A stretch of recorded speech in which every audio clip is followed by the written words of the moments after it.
Le Seigneur soit avec vous. Évangile de Jésus-Christ selon saint Matthieu.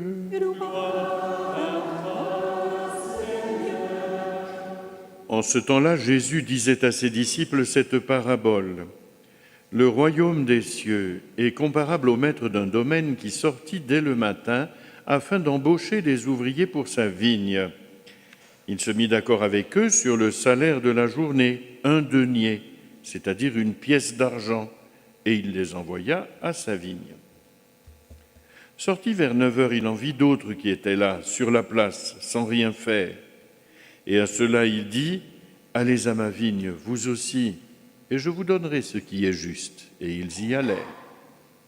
Il sortit de nouveau vers midi, puis vers 3 heures, et fit de même. Vers 5 heures, il sortit encore, et en trouva d'autres qui étaient là, et leur dit, « Pourquoi êtes-vous restés là toute la journée, sans rien faire ?»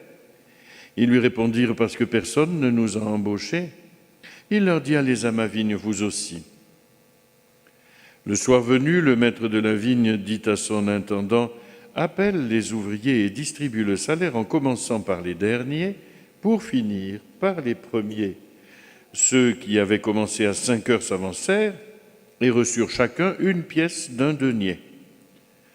Quand vint le tour des premiers, ils pensaient recevoir davantage, mais ils reçurent eux aussi chacun une pièce d'1 denier. En la recevant, ils récriminaient contre le maître du domaine. « Ceux-là, les derniers venus, n'ont fait qu'1 heure, et tu les traites à l'égal de nous qui avons enduré le poids du jour et de la chaleur. » Mais le maître répondit à l'un d'entre eux, « Mon ami, je ne suis pas injuste envers toi. N'as-tu pas été d'accord avec moi pour 1 denier?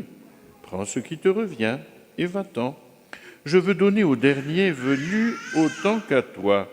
N'ai-je pas le droit de faire ce que je veux de mes biens? Ou alors ton regard est-il mauvais parce que moi je suis bon?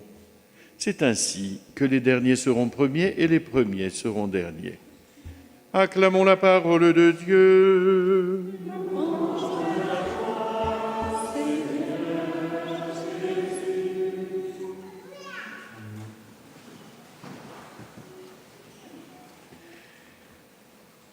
Seigneur, nous voici devant toi, baptisés, confirmés, nourris si souvent de ta présence dans la communion. Nous voici devant toi avec toute notre foi, cette foi que nous avons entretenue, parfois au milieu de difficultés immenses, mais cette foi que nous avons gardée, que nous avons annoncée comme catéchistes, comme animateurs de jeunes ou de groupes de prière. Nous voici devant toi. Nous voici avec notre amour de l'Église, malgré les incompréhensions, les déceptions, les blessures. Nous l'aimons car elle est le corps de ton Fils blessé et glorieux. Nous voici devant toi avec tout l'amour que nous avons essayé de partager avec les autres, et c'est parfois pas facile.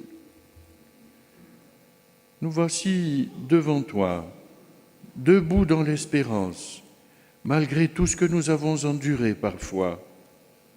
Nous gardons notre regard fixé sur toi, de jour comme de nuit. Regarde, Seigneur, tout ce que nous t'avons donné de notre temps, de notre argent, de notre cœur.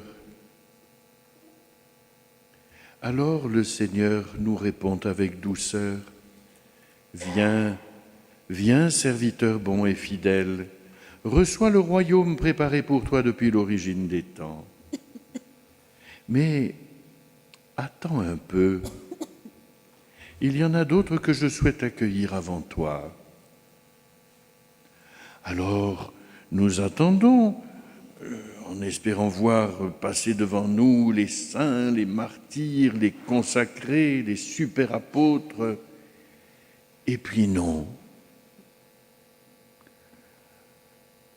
Les trafiquants, les prostituées, les moins que rien, qui ont accueilli ma parole tardivement, passent devant toi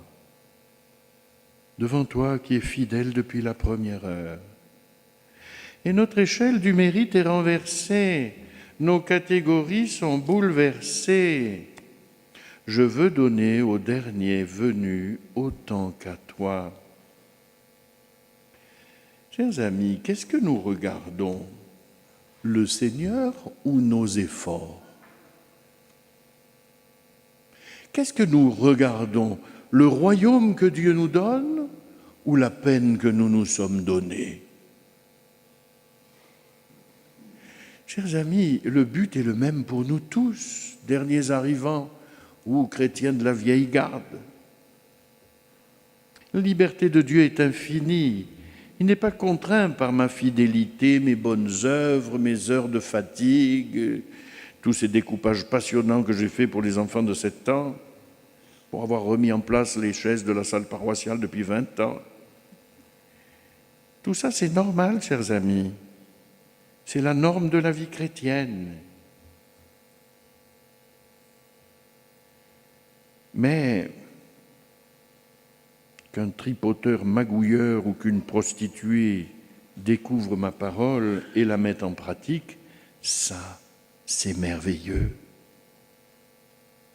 Toi, tu t'es débattu avec courage. Eux, ils ont changé de vie. Toi, tu as parfois joué à cache-cache avec ma lumière. Eux, ils l'ont accueilli d'un cœur ébloui et tout a été transformé dans leur vie. Chers amis, ne cherchons pas en Dieu le reflet de nos justices humaines. Ne recherchons pas en Dieu la récompense de nos mérites. La justice divine nous dépassera toujours.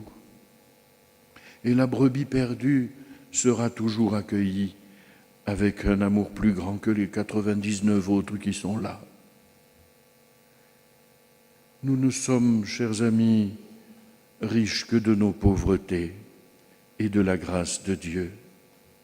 Oui, nous sommes pauvres, aveugles et nus, c'est pour cela que le Seigneur nous aime. Nous tenons tout de lui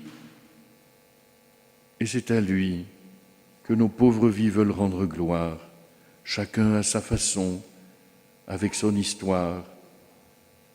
Et tant mieux si nous sommes appelés les derniers, c'est que beaucoup auront osé faire le pas décisif qui nous livre sans retenue à la grâce puissante de notre Dieu.